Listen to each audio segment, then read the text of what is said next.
నమస్తే, నేను జర్నలిస్ట్ శ్రీనివాస్. ఈరోజు ఏపీ వార్తాపత్రికలో వచ్చిన వార్తల్ని విశ్లేషణ చేద్దాం. ముందుగా ఆంధ్రప్రభ పేపర్లో వచ్చిన వార్తలను చూద్దాం. రోడ్లకు మోక్షం, మరమ్మతులకు లైన్ క్లియర్, 300 కోట్లతో ప్రతిపాదనలు, త్వరలో టెండర్ల ప్రక్రియ, ఆధునిక సాంకేతికత వినియోగం, వర్షాకాలంలోనూ రహదారుల పనులపై ఫోకస్. ఉన్నతాధికారులు నిపుణులతో సీఎం చంద్రబాబు సమీక్ష చేశారట. దానికి సంబంధించి ఆంధ్రప్రదేశ్లో రోడ్లకు మోక్షం వచ్చిందట. చంద్రబాబు నాయుడు గారు రోడ్లు, భవనాలు, రోడ్లకు సంబంధించిన ఆ శాఖ, మిగతా దానికి సంబంధిత శాఖలన్నీ అధికారులతో నిపుణులతో మాట్లాడి 300 కోట్లు రిలీజ్ చేశారట. ఇమీడియట్లీగా దాదాపు 7,000 కిలోమీటర్ రోడ్లు గుంతలమయమైపోయినాయి ఆంధ్రప్రదేశ్లో. గడిచిన ఎన్నికల్లో వైఎస్ జగన్మోహన్ రెడ్డి ప్రభుత్వం ఓడిపోవడానికి ప్రధాన కారణాల్లో ఇది కూడా ఒక కారణం. రోడ్లు వాస్తవంగా గడిచిన 5 సంవత్సరాలుగా నిర్లక్ష్యం చేయబడ్డాయి. ఎక్కడికక్కడ గుంటలు ఉన్నాయి. ఆ గుంటల వల్ల రోడ్డు యాక్సిడెంట్లు అయి చాలామంది చనిపోయారనేది జనరల్ పబ్లిక్ మౌత్ టాక్ ఉంది. దానిపైన చంద్రబాబు నాయుడు గారు దృష్టి పెట్టారు. జనరల్గా చంద్రబాబు నాయుడు గారు అంటేనే రోడ్లు, దానిపైన ప్రత్యేకమైన కాన్సన్ట్రేషన్ ఉంటుంది అనేది పబ్లిక్లో ఉన్న ఒక టాకు. రోడ్ల మెయింటెనెన్స్ కానీ, రోడ్లు వేయటంలో కానీ చాలా పర్ఫెక్ట్గా ఉంటుంది చంద్రబాబు నాయుడు గారి పరిపాలనలో. దాంట్లో రాజీ పడడం అనేది దాని మీద ప్రధానంగా దృష్టి పెట్టినట్టు అనిపిస్తుంది. మరమ్మతులకు లైన్ క్లియర్ అంట. 300 కోట్లతోని ప్రతిపాదనలు పంపించారట. ఇప్పుడు ఆ గుంతలమయమైన ఏపీలో రోడ్లు మొత్తం బాగా అయ్యే అవకాశం ఉంది. దీనికి సంబంధించి ఒక ప్రధాన వార్తనిచ్చింది. ఇంకోటి, బియ్యం దొంగలో ఫోర్టిఫైడ్ గువ్వలు పట్టిస్తున్నది ఫోర్టిఫైడ్ కరెన్సీలే. రసాయనిక పరీక్షల్లో తేలుతున్న రంగు రేషన్ బియ్యంగా నిర్ధారణ. ఇప్పటికే 100 దాడులు, కేసులు. మంత్రి నాదెండ్ల సారథ్యంలో తనిఖీలు. 215 కోట్ల విలువైన రేషన్ బియ్యం స్వాధీనం. అడ్డంగా దొరికిపోతున్న రేషన్ మాఫియా. బియ్యం దొంగలట, ఫోర్టిఫైడ్ గువ్వలట, పట్టిస్తున్నది ఫోర్టిఫైడ్ కార్నెన్సీలే అని చెప్పి ఇచ్చారు. దీనికి సంబంధించి పేద ప్రజల్లో పోషకాహార లోపాలను నిరోధించే రోగ నిరోధక శక్తిని పెంచేందుకు చౌక ధరల దుకాణాల ద్వారా వారికి పంపిణీ చేస్తున్న రేషన్ బియ్యంలో ప్రభుత్వం గత కొన్నేళ్లుగా కలుపుతున్న ఫోర్టిఫైడ్ రైస్ కార్నెల్స్ ఇప్పుడు రేషన్ బియ్యం అక్రమ ఎగుమతిదారులను పట్టిస్తున్నాయి. కూటమి ప్రభుత్వం కొలువు తీరగానే రాష్ట్రంలో రైస్ మాఫియాపై ఉక్కుపాదం మోపింది. పౌర సరఫరాల మంత్రి నాదెండ్ల మనోహర్ రాష్ట్ర వ్యాప్తంగా బియ్యం నిల్వలు, గౌడౌన్లపై అధికారుల్లో కలిసి దాడులు చేస్తున్నారు. ఉప ముఖ్యమంత్రి పవన్ కళ్యాణ్ రైస్ మాఫియాపై పూర్తిగా అణిసివేస్తామని ప్రకటించారు. ఈ బియ్యం ఎగుమతులు అవుతున్న కాకినాడ పోర్టు పరిసరాల్లోని గోదాముల్ని మంత్రి స్వయంగా పరిశీలించిండట. 119 రైస్ మిల్లు, 76 గోదాముల్లో అధికారులు దాడులు చేశారట. 51.427 టన్నుల బియ్యాన్ని స్వాధీనం చేసుకున్నారు.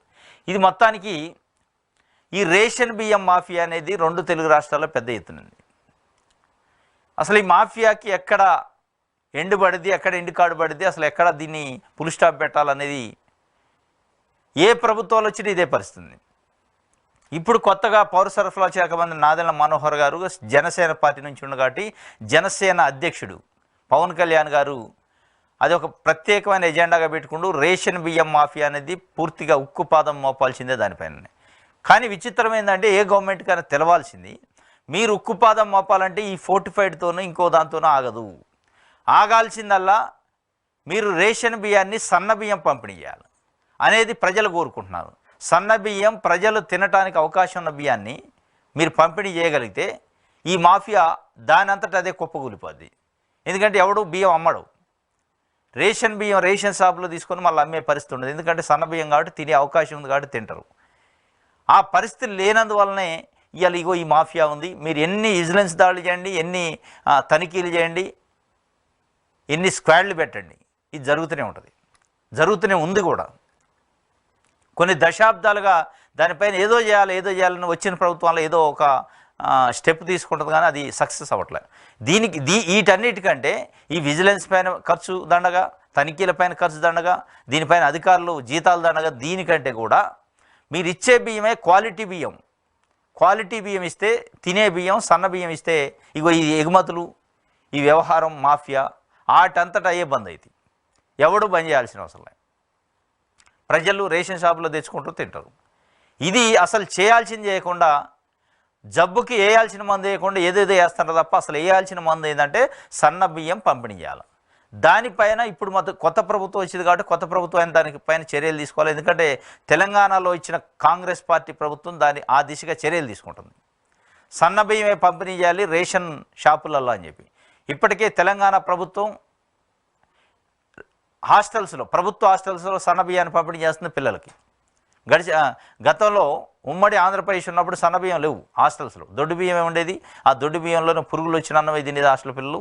తెలంగాణ ఏర్పడిన తర్వాత కేసీఆర్ గారు దాన్ని తీసుకొచ్చారు, సన్న బియ్యం హాస్టల్ పిల్లలకి వండి పెట్టాలని చెప్పి. ఇదే పద్ధతిని ఇప్పుడు తెలంగాణలో ఉన్న కాంగ్రెస్ పార్టీ ప్రభుత్వం సన్నబియ్యం పంపిణీ చేయాలి రేషన్ షాపులో అని ఒక స్కీమును తీసుకుంది, దానిపైన చర్యలు చేయాలి. అట్లా ఆంధ్రప్రదేశ్లో కూడా ఆ దిశగా చర్యలు తీసుకుంటే ఈ ఫోర్టిఫైడ్ కాదు, ఇది కాదు మాఫియా మొత్తం కనుమరుగైపోద్ది. అది తీసుకోవాలి తప్ప మీరు ఎన్ని చర్యలు తీసుకున్నా దండగే.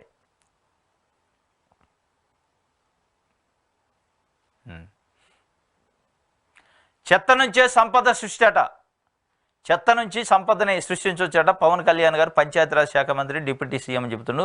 స్వయం సమృద్ధి దిశగా గ్రామాలు కదలాలి, ప్రతి పంచాయతీ ఆర్థిక పరిపుష్టి సాధించాలి, solid and liquid resource management project శ్రీకారం, ఘన ద్రవ పదార్థాల సేకరణ నిర్వహణ, ఏడాదికి 2643 కోట్ల ఆదాయము, 2.42 లక్షల మందికి ఉపాధి. పిఠాపురంలో పైలట్ ప్రాజెక్టు, స్వచ్ఛత సంపద సృష్టికి సంకల్పం, నా కార్యాలయం నుంచే ఆరంభం, డిప్యూటీ సీఎం పవన్ కళ్యాణ్ చెప్తుండు.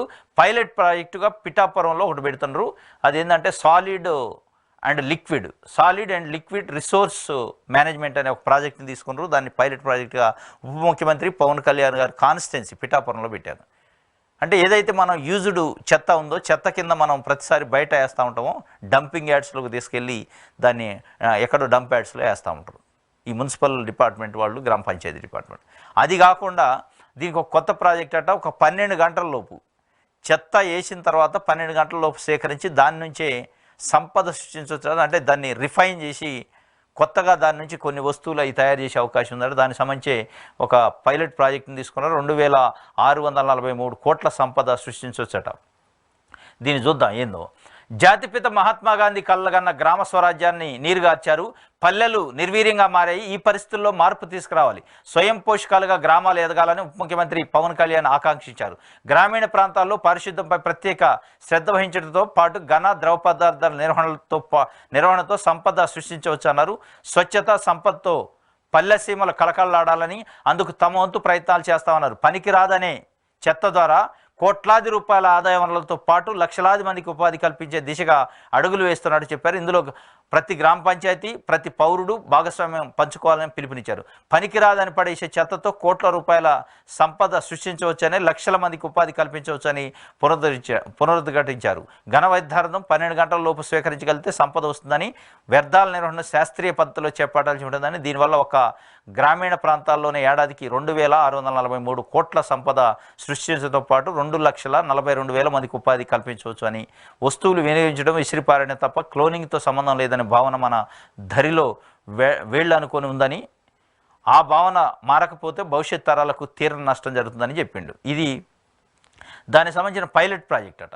మనం ఏదైతే చెత్తని ఘన ద్రవ పదార్థాలుగా విడదీసి చెత్త ఏర్పడిన తర్వాత దాన్ని 12 గంటల్లో సేకరించి ప్రాసెస్ చేస్తే దాని నుంచి సంపద సృష్టించవచ్చు. ఓన్లీ గ్రామీణ ప్రాంతాల్లో, మున్సిపాలిటీలు పక్కన పెడితే ఓన్లీ గ్రామీణ ప్రాంతాల్లోనే 2,643 కోట్ల రూపాయలకు సంబంధించిన సంపద ప్రతి సంవత్సరం క్రియేట్ చేయొచ్చు దీనివల్ల. దాంతోపాటు 2,42,000 మందికి ఉపాధి కూడా కల్పించవచ్చు అట ఈ వ్యవస్థలో. ఈ పైలట్ ప్రాజెక్టు తర్వాత మొత్తం రాష్ట్ర వ్యాప్తంగా దాన్ని అమలు చేస్తే ఒకవేళ ఆ చెత్తని, పనికిరాని చెత్తని ప్రాసెసింగ్ చేసే దాంట్లో 2,42,000 మందికి ఉద్యోగాలు, ఉపాధి వస్తుంది. సంవత్సరానికి ఒక 2,643 కోట్ల ఆదాయం వస్తుంది, సంపద సృష్టించబడింది అనేది. అంటే దాని నుంచి ఏదైతే చెత్త నుంచి ప్రాసెస్ చేసిన తర్వాత కొత్తగా కొన్ని వస్తువులు తయారు చేస్తారు, ఆ వస్తువులను అమ్మటం వల్ల వస్తువులు తయారు చేసే దాంట్లో ఉపాధి, ఇవన్నీ కలిపి ఆదాయం లెక్కగడుతుండ్రు. ఇది ఒక మంచి శుభపరిణామమే వాస్తవం. ఎందుకంటే చెత్త అనేది మనకి తెలంగాణలో హైదరాబాద్ లాంటి 1 కోటి మంది జనాభా ఉన్న హైదరాబాద్ లాంటి నగరాలలో కూడా చెత్త అనేది పెద్ద సమస్య అయింది. చెత్తను సేకరిస్తున్నారు, కానీ తీసిపోయి మళ్ళీ ఎక్కడో ఊరు బయట వేస్తే అక్కడ దుర్వాసన, అక్కడ ఉండే ప్రజలకి అనేక రకాల ఇబ్బందులు, వాళ్ళు మళ్ళీ ఉద్యమాలు చేయడం, ఆ డంపింగ్ యార్డులు తొలగించాలని ఏం జరుగుతున్నాయి. అది అన్ని నగరాల్లో అదే పరిస్థితి. ఊరు బయట ఎక్కడో ఖాళీ ప్లేస్లు ఉంటాయి, అక్కడ వేస్తారు. అక్కడ చుట్టూ నివాసం ఉండే గ్రామాలు ఆ పొల్యూషన్ వల్ల, వ్యర్థాల వల్ల, స్మెల్ వల్ల అనేక రకాల రుగ్మతులు, వ్యాధులు, రోగాలు వస్తున్నాయి. వీటన్నిటికి మించి ఏంటంటే ఇది నిజంగానే ఈ పైలట్ ప్రాజెక్ట్ సక్సెస్ అయితే పిఠాపురంలో పెట్టింది. ఈ పైలట్ ప్రాజెక్ట్ తర్వాత ఈ 2 తెలుగు రాష్ట్రాలతో పాటు భారతదేశ వ్యాప్తంగా దీన్ని తీసుకునే అవకాశం ఉంది ఈ పైలట్ని. అనేక రకాల లాభాలు ఉన్నాయి.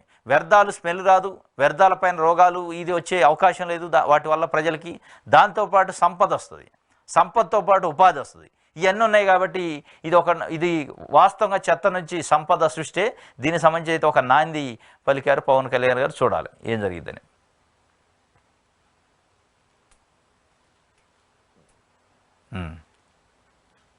ఇది ఆంధ్రప్రభకు సంబంధించి. ఆంధ్రజ్యోతి చూద్దాం.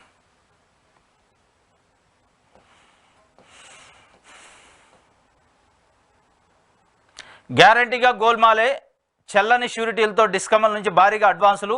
జగన్ హయాంలో అస్మదీయ కంపెనీల నిర్వాకం.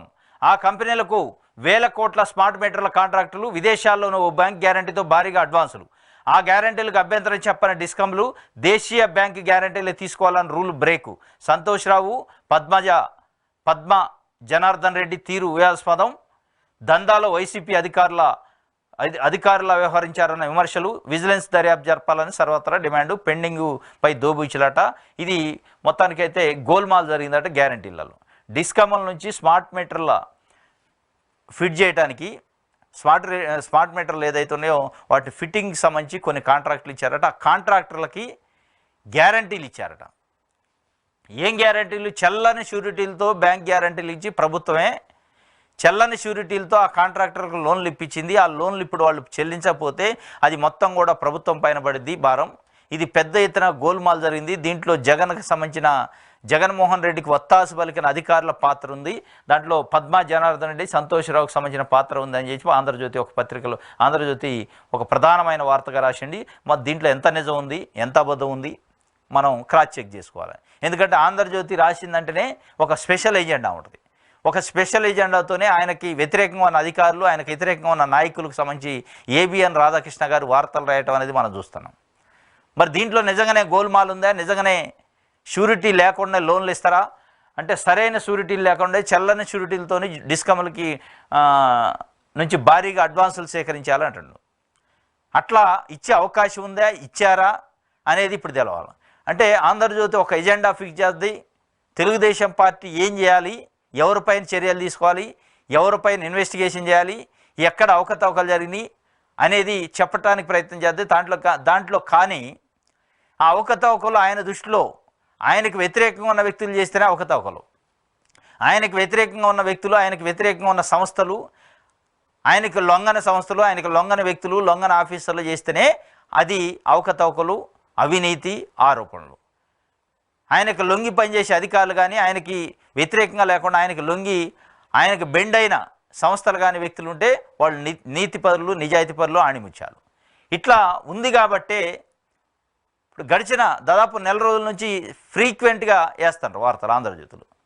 ఆ ఐపీఎస్ని చర్యలు ఎందుకు తీసుకోవట్లేదు, ఆ ఐఏఎస్ చర్యలు ఎందుకు తీసుకోవట్లేదు, వాళ్ళకి పోస్టింగ్ ఎదికిచ్చారు, వీళ్ళకి పోస్టింగ్ ఎదికిచ్చారు, ఆయన జగన్కి సంబంధించిన ఐఏఎస్, జగన్కి సంబంధించిన ఐపీఎస్, వైసీపీ ఐఏఎస్ ఐపీఎస్ ఆఫీసర్లను కొంతమంది మీద ముద్ర వేసింది ఇదే ఆంధ్రజ్యోతి. ఈవెన్ చంద్రబాబు నాయుడు గారు, నారా లోకేష్ గారు కూడా పట్టించుకోవట్లేదు. గడిచిన 5 సంవత్సరాల్లో చేసిన కొంతమంది అధికారులను కూడా తీసుకొచ్చి కొన్ని శాఖలలో కీలకమైన పొజిషన్లో పెట్టారు. అది వీరికి నచ్చలే, ఆంధ్రజ్యోతి పేపర్కి నచ్చక వాళ్ళని అట్లా పెట్టుకుంటారు. గడిచిన ప్రభుత్వంలో కీలకమైన స్థానాల్లో ఉన్న మళ్ళీ ఏడట పెడతారు అని అంటే పెట్టకూడదని రూల్ ఉందా? గడిచిన ప్రభుత్వమా, ఈ ప్రభుత్వమా, లేకపోతే రాబోయే ప్రభుత్వం పక్కన పెడితే వాళ్ళు ఇండియన్ అడ్మినిస్ట్రేటివ్ సర్వీస్లో ఉన్నారు వాళ్ళు అనేది మర్చిపోయి ఇది కూడా అదే కథ. మరి అట్లాంటిదేనా అనేది కూడా మనం అనాలోచించాలి. గ్యారంటీకి గోల్మాలే అని అంటే సర్టిఫికేట్ ఇచ్చేసిండి, గ్యారంటీగా ఇది గోల్మాలే అంటే ఆంధ్రజ్యోతి చెబితే అది గోల్మాలే, ఇక దానికి ఏమీ అవసరం లేదు, ఎంక్వైరీ అవసరం లేదనే విధంగా అయితే రాశారు. ఇది ఒక వార్త.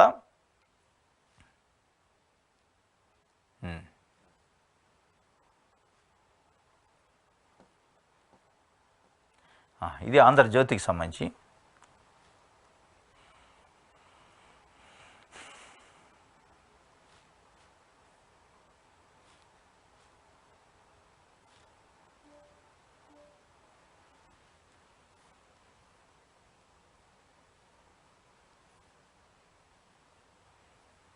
సాక్షి చూద్దాం.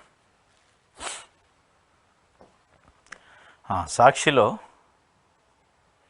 సుప్రీంకోర్టు వారించినా వినరా, కక్ష సాధింపుతో కోర్టు ధిక్కారానికి తెగించిన రాష్ట్ర ప్రభుత్వం. ఎమ్మెల్యే రఘురామ ఈమెయిల్తో కేసు నమోదు. ఐపీఎస్లు సునీల్ కుమార్, పిఎస్ఆర్తో పాటు మాజీ సీఎం జగన్పై కేసులు. గతంలో ఇదే అంశంపై కోర్టులను ఆశ్రయించిన రఘురామ ఆయన ఆరోపణలో వాస్తవం లేదని తేల్చి చెప్పిన వైద్య నివేదిక. దాంతో ఆ పిటిషన్ను తోసిపుచ్చిన సుప్రీంకోర్టు, హైకోర్టు. అత్యున్నత న్యాయస్థానం ఆదేశాలను లెక్క చేయకుండా తాజాగా కేసు నమోదు. చంద్రబాబు సర్కార్ తీరుపై తీవ్ర విస్మయం వ్యక్తం చేస్తున్న న్యాయ నిపుణులు. ఎవరి సంతోషం కోసం 3 ఏళ్లకు అక్రమ కేసు, దురుద్దేశం, రాజకీయ కక్షతోనే కేసు నమోదు. పోలీసులు ఓ కొత్త సాంప్రదాయానికి తెర తీశారు. ఇది ఏమాత్రం సమంజసం కాదు. భవిష్యత్తులో అది వారికే ఇబ్బందిగా మారుతుంది. మాజీ AAG additional advocate general Ponnavolu Sudhakar Reddy చెబుతుండు. తప్పుడు కేసుపై పోలీసులే బాధ్యత వహించాలి. వ్యక్తిగత ద్వేషంతోనే రఘురామ ఆరోపణలు. నాటి వాంగ్మూలానికి నేటి ఫిర్యాదుకు పొంతన ఉందా అనేది ఇది ఒక వార్త. సుప్రీంకోర్టు వారించిన వినరా? ఉండి ఎమ్మెల్యే, తెలుగుదేశం పార్టీకి సంబంధించిన ఎమ్మెల్యే గడిచిన ఎన్నికల్లో అంతకుముందు వైసీపీ ఎంపీగా ఉన్నాడు నరసాపురం నుంచి. ఆయన వైసీపీ ఎంపీగా ఉండి వైసీపీతో విభేదించి అనేక రకాలుగా వైసీపీ ప్రభుత్వం పైన, జగన్మోహన్ రెడ్డి పైన, వ్యక్తిగతంగా ప్రభుత్వం పైన కూడా దాడులు చేసిండు. అంటే మాట్లాడిండు, విమర్శలు ఎక్కువెట్టిండు. ఏది ఏమైనప్పటికీ ఆయన్ని గడిచిన ప్రభుత్వంలో ఒక కేసు పెట్టి కేసు పరంగా అరెస్ట్ చేశారు, జైల్లో పెట్టారు. దాని తర్వాత బెయిల్తో రిలీజ్ అయ్యింది. అది 3 సంవత్సరాల క్రితం జరిగింది. ఆ రోజు కేసు పెట్టినప్పుడు ఉన్న ఐఏఎస్లు, ఐపీఎస్ ఆఫీసర్ని, అక్కడున్న పోలీస్ ఆఫీసర్ని, దాంతోపాటు ముఖ్యమంత్రిగా ఉన్న జగన్మోహన్ రెడ్డిని నిందితులుగా చూపిస్తూ ఒక మెయిల్ పెట్టిండు పోలీస్ ఆఫీసర్లకు. వాళ్ళు 0 ఎఫ్ఐఆర్ను నమోదు చేశారు నిన్న. దాంట్లో A1, A2, A3గా మాజీ ముఖ్యమంత్రి జగన్మోహన్ రెడ్డి పెట్టారు. ఇది ఎంత మాత్రం కూడా నిలిచే కేసు కాదు. వాస్తవంగా చూస్తే, లీగల్గా చూస్తే ఏ ప్రభుత్వం ఉన్నా ఆ ప్రభుత్వాలు ఉన్నప్పుడు వాళ్ళ అధికార పరిధిలో అధికారులు కానీ ప్రభుత్వ యంత్రాంగం కానీ పెట్టిన కేసులు, దాంట్లో ఆ ఫేక్ కేసా నిజం కేసా పక్కన పెడితే, ఇట్లనే నిజంగానే ప్రతి వ్యక్తి కేసులు ప్రతి వ్యక్తి బెయిల్ పైన వచ్చి ప్రతి వ్యక్తి కూడా కేసులు వేయాలంటే పోలీస్ స్టేషన్ల చాలు, కోర్టులు చాలు. ఒక రఘురామరాజు పైన కాదు కదా, గడిచిన 5 సంవత్సరాల్లో చాలా ఎఫ్ఐఆర్లు అయి ఉంటాయి, చాలామంది పైన కేసులు అయి ఉంటాయి. వాళ్ళందరూ కూడా ఇదే చెప్పొచ్చు. నా పైన అక్రమంగా కేసు పెట్టిండు, నన్ను వేధించిండు అప్పుడున్న ఎస్ఐఓ, సిఐఓ, ఎస్పీఓ, ఇంకోళ్ళు, ముఖ్యమంత్రితో సహా అని చెప్పి అందరూ ఇట్లా ఎఫ్ఐఆర్లు నిజంగానే చేస్తే ఒక ఉండి ఎమ్మెల్యే లెక్కనే కాకుండా ప్రతి ఒక్కళ్ళు గడిచిన 5 సంవత్సరాల్లో అయిన 5,000, 10,000 ఎన్ని వేలు ఉంటాయో మరి నాకు తెలిసి ఎఫ్ఐఆర్లు. ప్రతి ఎఫ్ఐఆర్లో ఉన్న అక్యూజ్డ్ వచ్చి ఇవాళ కేసు పెట్టే అవకాశం ఉంటుంది. ఇగో ఇది ఎంటర్టైన్ చేస్తే. హైకోర్టు, సుప్రీంకోర్టు కూడా వ్యతిరేకించింది. నా పైన అక్రమ కేసు పెట్టారు, దీన్ని కొట్టేయండి అంటే కొట్టేయలే. లేదు, ఇది సక్రమం కేసే అని చెప్పి ఆ రోజు హైకోర్టు, సుప్రీంకోర్టు కూడా దాన్ని ఆమోదించింది. అయినా ఇవాళ అది అక్రమ కేసు, నన్ను వేధించారని Sunil Kumar IPS, PSR Seetharamanjaneyulu IPS Jaganmohan Reddy గారి పైన, ముఖ్యమంత్రి పైన కూడా కేసు పెట్టిండు. ఎక్కడా కూడా ఎఫ్ఐఆర్ అయ్యే దాంట్లో, కేసులు నమోదు చేసే దాంట్లో ముఖ్యమంత్రికి, మంత్రులకి ప్రత్యక్ష పాత్ర ఉండదు. అధికారులు చేసేది అది ఎఫ్ఐఆర్ అనేది. అధికారులు కేసు కడతారు. ఈ చిన్న లాజిక్ మర్చిపోయి ఏదో కక్ష సాధింపు చర్యల్లో భాగంగానే ఉంది తప్ప 3 సంవత్సరాల క్రితం కొట్టేసిన కేసు, 3 సంవత్సరాల క్రితం నమోదు కాబట్ట కేసు, దానిపైన హైకోర్టు, సుప్రీంకోర్టు కొట్టేసింది, పట్టించుకోలేదు. ఈయన క్వాష్కి పోతే దానిపైన ఇవాళ పోయి నా పైన అక్రమ కేసు అయ్యాలు పెట్టారు కాబట్టి ఇవాళ చర్యలు తీసుకోండి వాళ్ళపైన అంటే, ఒక్క రఘురామరాజుకే ఉందా చట్టం? ఒక రఘురామరాజుకే అంటే ఈ వెసులుబాటు ఉందా అనేది ప్రధానమైన చర్చ. చాలామంది చాలా కేసులు అయి ఉంటాయి. గడిచిన 5 సంవత్సరాల్లో అన్ని పోలీస్ స్టేషన్ల పరిధిలో చూస్తే కొన్ని వేల ఎఫ్ఐఆర్లు అయి ఉంటాయి. ఏదో ఒక రకమైన ఎఫ్ఐఆర్. ప్రతి ఎఫ్ఐఆర్ నమోదు కాబట్టోడు కూడా ఇట్లే రావచ్చు. నా పైన గతంలో అక్రమ కేసు, ఇది అక్రమ కేసా సక్రమ కేసా అనేది చెప్పాల్సింది ఎవరు? కోర్టులు చెప్పాలా? కోర్టుకి వెళ్ళండి. నిజంగానే మీ పైన అక్రమ కేసు అయితే కోర్టులో డిఫైన్ చేసుకోండి, కోర్టులో ప్రొటెస్ట్ చేసుకోండి మీ పిటిషన్ని. అది ఉంటుంది తప్ప అక్రమ కేసు పెట్టారు కాదు మళ్ళీ ఉల్టా పోలీస్ అధికారుల మీద కేసు పెట్టే వ్యవస్థ కానీ అవకాశం కానీ మన చట్టాల్లో లేదు. ఇది మొట్టమొదటిసారిగా రఘురామకృష్ణరాజు కనిపెట్టినట్టు ఉంది. ఇది పూర్తిగా నిలిచే కేసు కాదు, నిలబడే అవకాశం లేదు. ఇది తప్పనిసరిగా కక్ష సాధింపు చర్యనే అనేది న్యాయ నిపుణులు కూడా చర్చిస్తున్నారు. ఇదేంది అసలు ఎక్కడా లేదు. ఎందుకంటే కొన్ని వేల క్రిమినల్ కేసులు నమోదవుతూ ఉంటాయి. ప్రతి క్రిమినల్ కూడా ఇట్లే వచ్చి పెట్టచ్చు. నా పైన పెట్టిన కేసు నా అక్రమం కాదు, సక్రమంగా లేదు, అక్రమం అని చెప్పి పోయే అవకాశం ఉంది.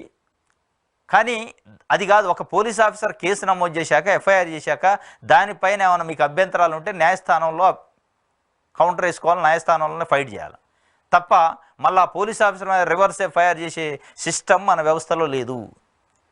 ఇది మొట్టమొదటిసారిగా దీంట్లో వచ్చింది. పోలీస్ ఆఫీసర్ ఎవరైతే ఇన్వెస్టిగేషన్ ఆఫీసర్ ఉంటారో వాళ్ళని పార్టీ చేస్తూ ఎఫ్ఐఆర్ చేసే వ్యవస్థ, లేదా వాళ్ళ పై అధికారులు పార్టీ చేస్తూ ఎఫ్ఐఆర్ చేసే వ్యవస్థ మొట్టమొదటిసారి వచ్చింది. ఇది తప్పనిసరిగా కక్ష సాధింపే. ఇది నిలిచే కేసు కాదు, ఇది పరువు బాగొట్టుకునే కేసే. ఇంకోటి గమ్మత్, ఐపీఎస్ఎల్ని కూడా పార్టీ చేశారు. నిజంగానే ఐఓని చేశారంటే కొంత ఏదైనా ఉండొచ్చు, కానీ ఐఓను కూడా చేసే అవకాశం లేదు, ఇన్వెస్టిగేషన్ ఆఫీసర్ను కూడా చేసే అవకాశం లేదు. మీకు ఏదున్నా ఆయన పెట్టిన కేసు అక్రమం, ఫేకు, అది కావాలని కక్ష సాధింపు పెట్టిండు అనిపిస్తే మీరు కోర్టులో ఫైట్ చేయాలి, ఎవిడెన్స్ ఫైల్ చేయాలి, కోర్టులో కొట్టేపించుకోవాలి కేసుని. తప్ప అక్రమ కేసు పెట్టిండు అని మీకు మీరే నిర్ధారణ అయి కోర్టు చెప్పకుండానే మీరు ఫైల్ చేసుకొని మళ్ళీ ఇంకొక ఎఫ్ఐఆర్ చేస్తే ఇది దీంతో కాదు, ప్రతి ఎఫ్ఐఆర్కి కౌంటర్ ఎఫ్ఐఆర్ అయ్యే అవకాశం ఉంటుంది భవిష్యత్తులో. ఇది అసలు వ్యవస్థకు అర్థం లేదు. కాబట్టి సుప్రీంకోర్టు వారించిన వినరా అని చెప్పి ఇది కక్ష సాధింపే అని చెప్తున్నారు. ఇంకోటి, ఉన్మాదానికి పరాకాష్ట. రాష్ట్రంలో ఎన్నికల ఫలితాలు వెలువడినప్పటి నుంచి టీడీపీ అరాచకాలకు అద్దే లేకుండా పోయింది. ఆ పార్టీ శ్రేణుల ఉన్మాదం పరాకాష్ఠకు చెంది ఆ పార్టీ అధికారంలోకి వస్తే ఏం చేసినా అడ్డుకునే వారుండరనే సరికొత్త విష సంస్కృతికి బీజం పడింది. పర్యవసానంగా ఇష్టానుసారంగా వందల సంఖ్యలో దాడులు, విధ్వంసాలు, హత్యాయత్నాలు, వ్యాపారాల్లో ఉచిత వాటాలు, ఊరూరా రావణ కాష్ట రగులుతుంది. ప్రభుత్వం మనదే, చంపేసేయి అని ఆచరణలో చేసి చూపిస్తున్నారంటే ఏమనాలి? పట్టణ నడిబొడ్డున జీపుతో మోటార్ బైక్ను ఢీకొట్టి కిడ్నాప్ చేయడాన్ని ఎలా చూడాలి? అంతటితో ఆకుండా ఎమ్మెల్యే సమక్షంలో చంపడానికి ఉపక్రమించడం దేనికి సంకేతం? కాపాడాల్సిన పోలీసులు అమ్మా చితక బాదండి, కానీ అతన్ని చంపొద్దు ప్లీజ్ అంటూ ఉన్నతాధికారులు ఓ ఎమ్మెల్యేను అడ్డుకోవడం కాకి యూనిఫామ్కే అవమానం. ఇది పంటను అమ్ముకునేందుకు వీలు లేదన్న హూకములపై బీహార్ వీస్తుపోయింది. ఊళ్ళో వదలకపోతే దాడులు, అడవుల్లో తలదోసుకోవాల్సిన దుస్థితి, మహిళలు, వృద్ధులు, చిన్నారులు అనే తేడానే లేదు. కిడ్నాప్లు, అత్యాచారాలు, హత్యలు, తప్పుడు కేసులు చంద్రబాబు, పవన్ కళ్యాణ్, లోకేష్ల తీరే ఇందుకు కారణం. ఒక్క మాటలో చెప్పాలంటే రాష్ట్రంలో తాలిబాన్ల పాలన మరిపిస్తుందని ఒక వార్త రాసిన. ఉన్మాదానికి పరాకాష్ట చేరిందట. జీబుతో ఢీకొట్టి కిడ్నాప్ అట ఒక దగ్గర, ప్రభుత్వం మందే చంపేయని ఇంకోళ్ళు రేప్ చేసి చంపేసేయి, కాలువలో పడేసేయి, మేమున్నాం చూసుకుంటాం, మందే ప్రభుత్వం. ఇది ఆంధ్రప్రదేశ్లో ఇప్పుడు నడుస్తున్న పరిస్థితి అని చెప్పి సాక్షి ఒక రిపోర్ట్ చేసింది. ఇది వాస్తవంగా ఇట్లాంటివి జరిగితే ఇంతకంటే దౌర్భాగ్యం ఉండదు, ఇంతకంటే దరిద్రమే ఉండదు. రాష్ట్రాన్ని నేను ముందుకు తీసుకుపోతా, విజన్ ఉన్న నాయకుడిని, రాష్ట్రం విధ్వంసం అయింది 5 సంవత్సరాల్లో, దాన్ని పునర్నిర్మాణం చేస్తా అంటుండు. ఈ పునర్నిర్మాణంలో మీరు జీబులతో గుద్ది కిడ్నాప్ చేసి చంపేసేయి, మేమున్నాం, మందే ప్రభుత్వం అనే పరిస్థితుల్లో రేప్ చేసి చంపేయి, ఇట్లాంటి స్టేట్మెంట్లు ఇచ్చే పరిస్థితి మీ కేడర్లు, మీ ఎమ్మెల్యేలు, మీ ఎంపీలలో వస్తే ప్రజలు భయభ్రాంతులు అవుతారు. ఇది బీహార్ తరహా రాష్ట్రం అయ్యే అవకాశం ఉంటుంది అనేది ఇప్పుడు మనకి పెద్ద ఎత్తున ఏపీలో జరుగుతున్న చర్చ. దీనికి సంబంధించి 2వ పేజీలో ఉంది, చూద్దాం. రేప్ చేసి చంపేసేయి, కాలువలో పడేశారు. రేప్ చేసి చంపేసి కాలువలో పడేశారట. ఇది మొన్న జరిగింది. మలుపులు తిరుగుతున్న బాలిక కిడ్నాప్ వ్యవహారం. 6 రోజులుగా నిద్రలేని మచ్చుమర్రి గ్రామం ఈ దారుణానికి ఒడిగట్టింది. తామేనన్న 3 మైనర్లు కాలువలో పడేశామని ఒకరోజు పంప్ హౌజ్లో అని మరో రోజు మాట మార్చిన వైన నిందితుల్లో 2 10, ఒకరు 6వ తరగతి విద్యార్థులు. ముచ్చమర్రి పోలీస్ స్టేషన్ మొదట తల్లిదండ్రులు ఆందోళన. ఒక స్కూల్ పాపని రేప్ చేసి చంపేసి కాలువలో పడేశారు. ప్రభుత్వం మందే చంపేశాయి, ట్రాక్టర్తో తొక్కించి దళిత మహిళ దారుణ హత్య. ఆదోని నియోజకవర్గంలో టీడీపీ నేతల దాష్టికం. 5 ఏళ్ల క్రితం 4 ఎకరాల పొలం కొనుగోలు చేసిన గుండమ్మ తనకు భాగం ఉందంటూ సాగు చేసుకోనివనే టీడీపీ నేత పొలం అమ్మిన వారిని వదిలేసి దళిత మహిళపై దౌర్జన్యం, రికార్డులన్నీ సక్రంగా ఉన్నాయనడంతో చంపేసిన వైనం. ఇది ఆదోని కాన్స్టిట్యున్సీ అట, కర్నూలు జిల్లా. అత్యంత దారుణంగా 2019లో కొనుక్కుందటేమో. ఎవరు? గుండమ్మ అనే వ్యక్తి రియల్ ఎస్టేట్ వ్యాపారం చేసి ఒక రైతు నుంచి 4 ఎకరాల భూమిని 2019లో కొనుక్కున్నారు. దానికి వెంచర్ వేశారు, అంతా అయిపోయింది దాని కథ. 2019లో కొనుక్కుంటే ఇవాళ వైఎస్ఆర్సీపీ ప్రభుత్వం ఉంది కాబట్టి వీళ్ళు రాకుండా ఇవాళ తెలుగుదేశం పార్టీ ప్రభుత్వం ఉంది కాబట్టి దౌర్జన్యంగా ఆ భూమిలోకి వచ్చి దీంట్లో మాకు వాటా వస్తుందండు. నిజంగానే వాటా వచ్చి ఉంటే 2019లోనే అమ్మినప్పుడే మీరు అడ్డం పడి ఉంటే, ఆగి ఉంటే, కోర్టుకు పోయి ఉంటే మీకు ఉండేది. కానీ ఇలా ప్రభుత్వం ఉందని చెప్పి ప్రభుత్వంలో ఏది చేసినా చెల్లిద్దని చెప్పి అధికార బలంతో కొనుక్కున్న భూమిని 5 సంవత్సరాల క్రితం కొనుక్కున్న భూమిని ఇవాళ వచ్చి మాకు వాటా వస్తుందని భూమి మీదకి దౌర్జన్యంగా వచ్చి అడ్డం పోయిన గుండమని ట్రాక్టర్తో తొక్కిచ్చారట. డైరెక్ట్గా తొక్కిచ్చేసి చంపేసి మనం చూసుకుందాం మనదే రూలింగ్ పార్టీ అనే పద్ధతిలో ట్రాక్టర్తోనే దళిత మహిళ చంపేశారు. ఇక అంతకుముందు గొడవ అవుతుంది. గొడవకు ముందు జరిగిన దృశ్యాలయ్యి పురుషోత్తర రెడ్డి గుండమ్మ ఇద్దరు పార్ట్నర్షిప్లో కొనుక్కున్నారు. ఈ కొనుక్కున్న దాన్ని కొంతమంది దానిపైన కన్నేశారు. దీంట్లో మాకు వాటా వస్తుందని ఇవాళ ప్రభుత్వం వచ్చారు. అంటే ప్రభుత్వం వచ్చాక కేసులు పెట్టడం, ప్రభుత్వం వచ్చాక కబ్జాలు చేయటం, ప్రభుత్వం వచ్చాక దౌర్జన్యాలు చేయటం, ఇవన్నీ చూస్తుంటే ఒక కక్ష సాధింపు అనేది టాప్ టు బాటం ఉందనిపిస్తుంది. కింది నుంచి పైదాకా గ్రామం నుంచి సెక్రటరేట్ ఏపీ సెక్రటరేట్ సచివాలయం వరకు ఉన్నట్టు అనిపిస్తుంది. అదే చూస్తాను రఘురామరాజు ఎఫ్ఐఆర్ చేయటం కానీ 3 సంవత్సరాల క్రితం ఎప్పుడో జరిగిన కేసుకు సంబంధించి ఎఫ్ఐఆర్ చేస్తే మరి మిగతా ప్రజలు కాదా వాళ్ళపైన ఆయన కేసులు కావు, వాళ్ళు కూడా ఎఫ్ఐఆర్ చేయొచ్చు కదా. వీళ్ళకి స్పెషల్ ప్రొవిజన్ ఉందా? అదే కదా 5 సంవత్సరాల క్రితం అమ్మిన భూమిలో వాటా వస్తుందని వచ్చి దాని కోర్టులు ఉన్నాయి, పోలీస్ స్టేషన్లు ఉన్నాయి, చట్టం ఉంది. అదంతా వదిలిపెట్టి ట్రాక్టర్ వేసుకుని వచ్చి డైరెక్ట్ గుద్ది చంపే పరిస్థితి అంటే అధికార మదం, అధికారం ఉందనే అహంభావం, అధికారం ఉందనే ధైర్యం తప్పదా ఏముంది దీంట్లో? ఇది ఒకవైపు చంపేసే ప్రభుత్వం మంది ఏం కాదు చూసుకుంటా అని ఆదోని నియోజకవర్గంలో టీడీపీ నేతల ఆగడాలత ఇగో జీబుతో ఢీ కొట్టి కిడ్నాప్ అట. ఇది ఎక్కడ? నంద్యాల ఆళ్లగడ్డలో అంట. ఆపై ఎమ్మెల్యే ఇంట్లోకి ఎత్తుకెళ్ళి విచక్షణారహితంగా దాడి, ఆళ్లగడ్డలో వైఎస్ఆర్సీపీ కార్యకర్తపై టీడీపీ కార్యకర్తల అత్యాయత్నం. ఇది ఒకవైపు జీబుతో గుద్ది చంపటం, కిడ్నాప్ చేయటం, తీసుకుపోయి ఎమ్మెల్యే ఇంట్లో చితకబాదటం, ట్రాక్టర్తో గుద్ది చంపటం, రేప్ చేసి కాలంలో పడేయటం, ఇది ఇప్పుడు జరుగుతున్న పరిస్థితి ఏపీలో.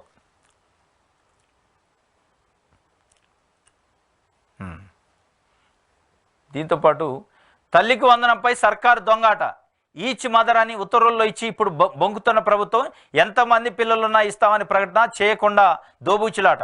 ఈ విషయంపై నోరు మెదపని CM Chandrababu, deputy CM Pawan, మంత్రి లోకేష్. ఆ శాఖ కార్యదర్శికి స్పందించే బాధ్యత అప్పగించి మోసము దాచేందుకు ఎత్తం. ఇగో అసత్యాలు చెబుతున్న షర్మిల, ఇవిగో వాస్తవాలు.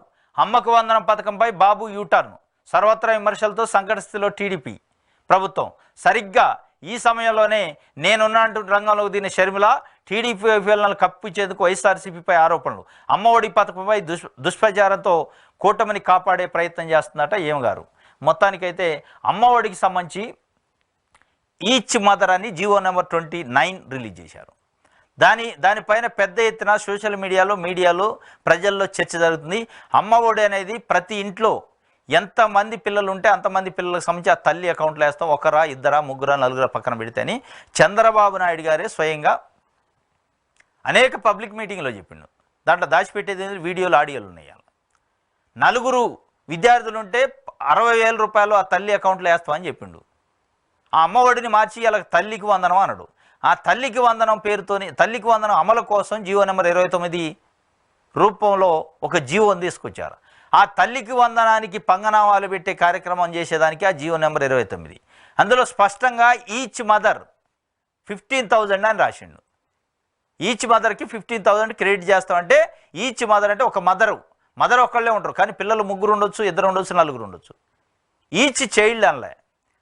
మీరు నిజంగానే నిజాయితీ ఉంటే, మీరు నిజంగానే మాట కట్టుబడి ఉంటే, మీరు ఇచ్చిన హామీకి కట్టుబడి ఉంటే ఈచ్ చైల్డ్ అని రాయాల. Each child 15,000 credited to mother అని చెప్పి అది ఎక్కడ రాయాలి. ఆ ఈచ్ చైల్డ్ బదులు ఈచ్ మదర్ రాసిండంటేనే దాంట్లో మతలబ్ ఏంటంటే ఇక మీ పిల్లలతో సంబంధం లేదు, తల్లికి ఎంతమంది పిల్లలున్నా ఒక తల్లికి ఒక 15,000 రూపాయలు వేస్తాం అంటే ఒక్కళ్ళకే వేస్తానట్లు లెక్క. దీని అర్థం. దీని నుంచి తప్పించుకోవడానికి రకరకాలుగా చెప్తాను. లేదు మేము అసలు గైడ్లైన్స్ ఫ్రేమ్ చేయలేదు, తల్లికి వందనానికి ఇంకా గైడ్లైన్స్ రాలేదు అని చెప్తున్నారు. మరి గైడ్లైన్స్ రాంది జీవో ఎందుకు వచ్చింది? జీవో నెంబర్ 29 దేనికోసం విడుదల చేశారు అనేది ఇలా ఏపీలో ప్రజలు అడుగుతున్నారు. లేదు అది వేరేది అంటారు. వేరేది ఎందుకు ఉంది? ఈచ్ మదర్ అని చెప్పి తల్లికి వందనం కోసం అని చెప్పి జీవో నెంబర్ 29 ఫ్రేమ్ చేసి విమర్శలు వస్తే మళ్ళీ వెనక్కి వీక్కొని ఇప్పుడు దానికి సెక్రటరీకి ఇచ్చారు. దానిపైన స్పందించే బాధ్యతని రాజకీయ నాయకులు స్పందించట్లే, మంత్రులు స్పందించట్లే. జగన్మోహన్ రెడ్డి, మన లోకేష్ కానీ, పవన్ కళ్యాణ్ కానీ, చంద్రబాబు నాయుడు గారు దీనిపైన స్పందించకుండా అధికారులను బలి చేసే కార్యక్రమం చేస్తున్నారు. అధికారులతో స్టేట్మెంట్ ఇచ్చి మోసం చేసే కార్యక్రమం చేస్తున్నారు. ఇది తప్పనిసరిగా మోసం. నలుగురు ఉంటే 60,000 ఇస్తా అన్నావు, ముగ్గురు ఉంటే 45,000 ఇస్తా అన్నావు. ఇవన్నీ పక్కకు పెట్టి జీవో ఇచ్చారు. జీవో పైన మళ్ళీ బుకాయించే కార్యక్రమం చేస్తున్నారు. దీనికి వైఎస్ షర్మిల గారు మళ్ళీ ఏదో ఒక స్టేట్మెంట్ ఇచ్చారు. తల్లికి ఇస్తారా, పిల్లకి ఇస్తారా? అమ్మఒడి అంటే తల్లికి ఇచ్చేది కదా, తల్లికి మరి ఇస్తారు కదా, ఒక తల్లికి 15,000 కదా అనేది కొంత చెప్పే ప్రయత్నం చేస్తారు. అసత్యాలు చెబుతున్న షర్మిల, ఇవిగో వాస్తవాలు. షర్మిల ఎక్కడైనా తెలుసుకో. ఇది వైఎస్ఆర్సీపీ మేనిఫెస్టో 2019. పిల్లల చదువులకు ఏ పేదంటి తల్లి భయపడొద్దు, పిల్లల్ని బడికి పంపితే చాలు, ప్రతి తల్లికి సంవత్సరానికి 10,000 ఇస్తామని ఇది వైఎస్ఆర్సీపీ 2019లో ఇచ్చిన మేనిఫెస్టోలో అంశం. బడికి పిల్లలను పంపితే చాలు, ప్రతి తల్లికి ఏడాదికి 15,000 ఇస్తామని పేర్కొన్న వైఎస్ఆర్సీపీ 2019 ఎన్నికల మేనిఫెస్టో ఇది. దీని కింద కూటమిది ఇచ్చిండు. కూటమిది ఏంది? స్కూలుకు వెళ్ళే ప్రతి విద్యార్థికి ఏడాదికి 15,000 అన్నారు. ప్రతి విద్యార్థికి స్పష్టంగా తేడా ఉంది. పిల్లల చదువుకి ఏ పేదంటే పిల్లల్ని బడికి పంపితే చాలు, ప్రతి తల్లికి అని వైఎస్ఆర్సీపీ ఇచ్చింది. ఏడేమిచ్చిండు? ప్రతి పిల్లలకి అన్నాడు, ప్రతి విద్యార్థికి అన్నాడు. వైఎస్ఆర్సీపీ ఇచ్చిన మేనిఫెస్టోలో ప్రతి తల్లికి 15,000 రూపాయలు ఇస్తాం, ఎంతమంది ఉన్నా అని చెప్పిండు. ప్రతి తల్లికి, పిల్లలతో సంబంధం లేదు, తల్లికే 15,000 ఇస్తామని. కానీ తెలుగుదేశం పార్టీ ఇచ్చిన మేనిఫెస్టోలో ఏం చెప్పింది? ప్రతి విద్యార్థికి 15,000 ఇస్తామని స్పష్టంగా చెప్పారు. స్కూలుకు వెళ్ళే ప్రతి విద్యార్థికి, ఆ విద్యార్థి ఎంతమంది అన్న ఉన్నాయి, ఒక తల్లికి ఎంతమంది విద్యార్థులు ఉంటే అంతమందికి ప్రతి విద్యార్థికి 15,000 అంటే అది ఇవ్వాలి. కానీ షర్మిల గారు ఏం చెబుతున్నారు? అమ్మఒడి అనేది, తల్లికి వందనం అనేది తల్లికి వేసేది తప్ప తల్లినే క్యాల్కులేట్ చేస్తారు, పిల్లల్ని ఎందుకు చేస్తారు అన్నారు. పిల్లల్ని ఎందుకు చేస్తారని మీరు కూటమి ప్రభుత్వాన్ని వెనకేసే ముందు వాళ్ళు ఇచ్చిన మేనిఫెస్టో చదవండి. మేనిఫెస్టో చదివితే అప్పుడు అర్థమైంది. అమ్మఒడి పథకం విషయంలో వైఎస్ జగన్మోహన్ రెడ్డి ప్రజలను మోసం చేశారని ఏపీసీసీ చీఫ్ షర్మిల వ్యాఖ్యానించడం పట్ల సర్వత్రా ఆశ్చర్యం, ఆగ్రహం వ్యక్తం అవుతుంది. గత ప్రభుత్వంలో చెప్పింది చెప్పినట్టు అమలు చేసిన చూపిన చరిత్ర వైఎస్ జగన్ది. పిల్లలను బడికి పంపే తల్లులకు ఏటా 15,000 ఇస్తామని హామీ ఇచ్చారు.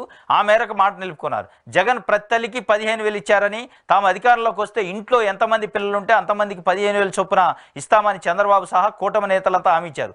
జగన్ చంద్రబాబు హామీ మధ్య తేడా ఇంత స్పష్టంగా కనిపిస్తుంటే ఎవరు మోసం చేసింది షర్మిలకు కనిపించడం లేదు. కాబోలు జగన్ కూడా ఎంతమంది పిల్లలుంటే అంతమందికి ఇస్తానని చెప్పారని ఇప్పుడు షర్మిల చెప్పడం ముమ్మాటికి మాట తప్పిన చంద్రబాబును కాపాడటానికని స్పష్టం అవుతుంది. ఇది అంటే ఆమె ఏమంటుందంటే, ప్రతి విద్యార్థికి 15,000 ఇస్తానని తెలుగుదేశం పార్టీ మోసం చేసిందని వైఎస్ఆర్సీపీ అంటున్నది కౌంటర్గా ఎవరు స్పందించాలి? తెలుగుదేశం పార్టీ నాయకులు స్పందించాలి. వాస్తవంగా గవర్నమెంట్లో ఉంది వాళ్ళు కాబట్టి. ఆమె షర్మిల స్పందిస్తుంది, కాంగ్రెస్ పార్టీ అధ్యక్షురాలు. జగన్ కూడా మోసం చేసిండు, ప్రతి తల్లికి 15,000 ఇస్తా అని చెప్పి మరి వీళ్ళని ఎట్లా అడుగుతారని ప్రభుత్వాన్ని వెనకేసుకొచ్చే కార్యక్రమం చేస్తుంది. కానీ జగన్మోహన్ రెడ్డి మోసం చేయలేదు అనేది వీళ్ళు చెప్తున్నారు.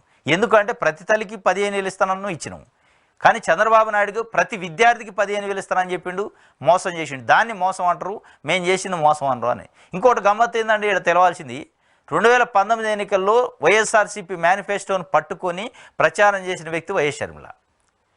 వైఎస్ఆర్సీపీని గెలిపేయండి, జగన్మోహన్ రెడ్డి ముఖ్యమంత్రి చేయండి, ఇగో తల్లికి అమ్మ ఒడి కార్యక్రమంలో ప్రతి తల్లికి 15,000 రూపాయలు వేస్తామని ఇదే షర్మిల కూడా ఆ పాంప్లెట్స్ పట్టుకొని, మేనిఫెస్టో పట్టుకొని ప్రచారం చేశారు.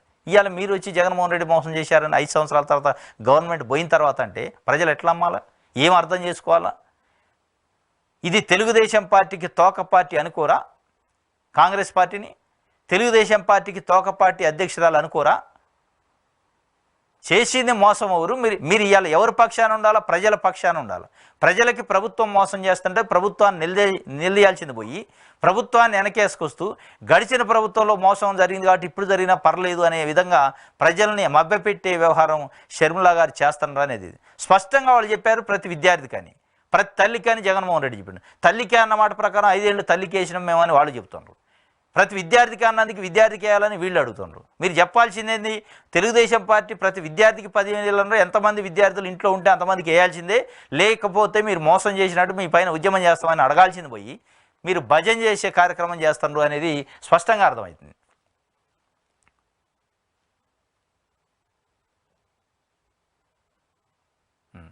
ఎవరి సంతోషం కోసం 3 ఏళ్లకు అక్రమ కేసులు, దురుద్దేశం, రాజకీయ కక్షతోనే వైఎస్ జగన్పై కేసు నమోదు. పోలీసులు ఓ కొత్త సాంప్రదాయానికి తెరతీశారు. ఇది ఏమాత్రం సమంజసం కాదు. మాజీ advocate general Ponnavolu Sudhakar Reddy, additional advocate general. ఇంతకన్నా తప్పుడు కేసు ఉండదు. మూడేళ్ల తర్వాత ఫిర్యాదు చేస్తే అందులో ప్రస్తావించిన వారందరిపై ఇప్పుడు కేసు నమోదు చేయడం పూర్తిగా అసమంజసం. అసలు ఈ కేసులో వైఎస్ జగన్ ఎలా నిందితుడు అవుతారు? ఇంతకన్నా తప్పుడు కేసు మరొకటి ఉండదు. కేవలం దురుద్దేశం, ద్వేషంతో రఘురామరాజుకు ఫిర్యాదు చేస్తే పోలీసులు అత్యుత్సాహంగా స్పందించారు. నాడు మేజిస్ట్రేట్ ఎదుట రఘురామ చెప్పింది ఏమిటి, 3 ఏళ్ల తర్వాత ఫిర్యాదు చేయడం ఏమిటి అని పోలీసులు కనీసం ఆలోచించరా? ఇది వాస్తవం. 3 ఏళ్ల తర్వాత కేసు పెట్టడమే పెద్ద తప్పు. అంతకంటే మేజిస్ట్రేట్ ముందు ఒక వాంగ్మూలం ఇచ్చిండు, దానికి విరుద్ధంగా ఇవాళ కేసు పెట్టిండు. ఇంకోటి, ముఖ్యమంత్రిగా ఉన్న వ్యక్తి పైన, జగన్మోహన్ రెడ్డి పైన దాంట్లో ఎఫ్ఐఆర్లో పేరు నమోదు చేశారు. అసలు ఎట్లా ముఖ్యమంత్రిగా ఉన్న వ్యక్తికి ఏం సంబంధం కేసులతోని, ఎఫ్ఐఆర్తోని? ప్రత్యక్షంగా ఎక్కడన్నా ఆయన సంతకం కానీ ఆయన వ్యవహారం కానీ ఉంటుందా? ఇది పెద్ద తప్పు. అది ఏ ముఖ్యమంత్రి అని ఉన్నాయి. ముఖ్యమంత్రికి ఎఫ్ఐఆర్తోని ఏం సంబంధం ఉంటుంది? పోలీస్ ఆఫీసర్స్కి ఉంటుంది, ఇన్వెస్టిగేషన్ ఆఫీసర్స్కి ఉంటుంది, ఆ కన్సర్న్ ఎస్హెచ్ఓకి ఉంటుంది తప్ప వేరే అధికారులకు కానీ వేరే నాయకులకి ఏం సంబంధం ఉంటుంది? ఆ చిన్న లాజిక్ కూడా మర్చిపోయి అత్యుత్సాహంతో కేసులు నమోదు చేశారు నిన్న పోలీసులు. ఇది ముమ్మాటికి తప్పుడు కేసు అయింది, తప్పనిసరిగా కొట్టేసే అవకాశం ఉంటుంది.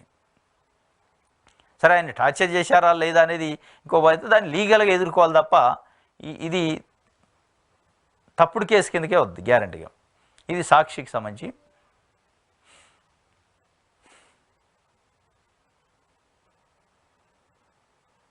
ఓకే, ఈనాడు పేపర్ చూద్దాం.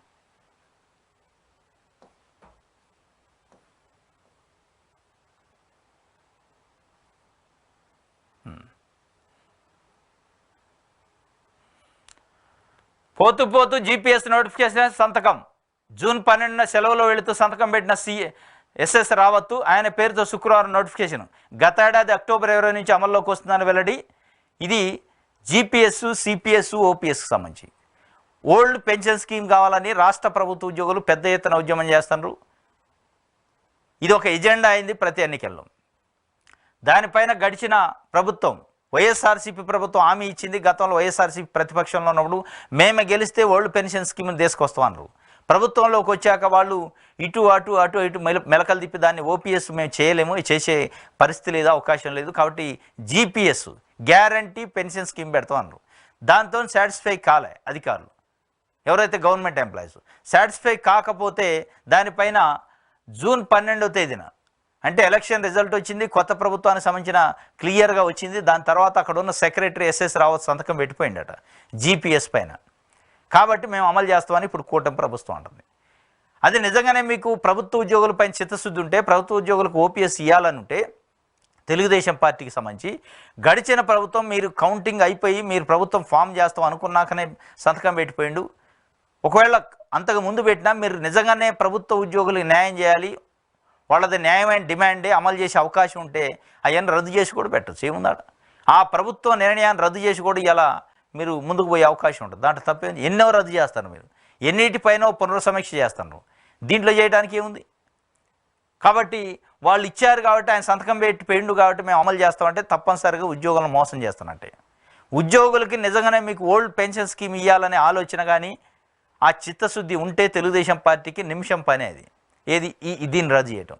సరే, దాని ఇంప్లిమెంటేషను అవకాశం ఉందా లేదా పక్కన పెడితే, నిజంగా మీరు చేయాలని చిత్తశుద్ధి ఉంటే ఆయన సంతకం పెట్టిపోయింది కాబట్టి మేము అమలు చేస్తాం, లేదంటే మేము చేద్దాం అనేది కాదు. ఆయన సంతకం పెడితే అదేం రాజముద్ర కాదు, దాన్ని ఇమీడియట్గా గవర్నమెంట్ రద్దు చేయొచ్చు. దానిపైన అసెంబ్లీలో తీర్మానం చేయొచ్చు అవసరమైతే, కావాలనుకుంటే. మీరు అఖండమైన మెజార్టీ ఉంది కాబట్టి ఇప్పుడు ఈ జీపీఎస్ని రద్దు చేయాలా, రద్దు చేసావు నిజంగానే రద్దు చేయాలని చిత్తశుద్ధి ప్రభుత్వానికి ఉంటే ఇమీడియట్ నిమిషాలలో రద్దు అయింది. కానీ పోతు జీపీఎస్ నోటిఫికేషన్ ఇచ్చారు కాబట్టి మేము అమలు చేస్తాం, అమల్లోకి వచ్చింది అని చెప్పే ప్రయత్నం చేస్తారు. ఇది మరి ఏం చేస్తారో చూడాలి. ఇది ఆ జీపీఎస్, ఓపీఎస్కి సంబంధించి. పంచాయతీల్లో బ్లీచింగ్ కూడా డబ్బులు లేవు. వ్యవస్థను గత ప్రభుత్వం భ్రష్టు పట్టించింది. ఈ శాఖలో అనర్థాలకు ఒక ఐఏఎస్ అధికారి కారణమంటున్నారు. ఇలాంటి వారిపై కేసులు పెట్టొచ్చేమో చూడాలి. ఉప ముఖ్యమంత్రి పవన్ కళ్యాణ్. గత ప్రభుత్వం పంచాయతీరాజ్ వ్యవస్థను నిర్వీర్యం చేసింది. గ్రామ పంచాయతీలు బ్లీచింగ్ కూడా డబ్బులు లేవట, బ్లీచింగ్ పౌడర్ వేయడానికి కూడా డబ్బులు లేవట. గడిచిన ప్రభుత్వంలో అనేక రకాల అక్రమాలు చేయడం వల్ల ఈ పరిస్థితి వచ్చింది. దానికి ఒక ప్రధానంగా ఐఏఎస్ ఆఫీసర్ కారణం అవడం. మరి ఆయన ఐఏఎస్ ఆఫీసర్ పైన ఏమైనా కేసులు పెట్టొచ్చా అనే యాంగిల్ చూస్తుంటే అప్పుడున్న మన ప్రిన్సిపల్ సెక్రటరీయా ఇంకోళ్ళ తెలియదు. కానీ ఇది ఈనాడు పేపర్కి సంబంధించి. ఇది ఈరోజు ఏపీ వార్తాపత్రికలో వచ్చిన వార్తలకు సంబంధించిన విశ్లేషణ. రేపు తాజా వార్తలతో తిరిగి కలుసుకుందాం.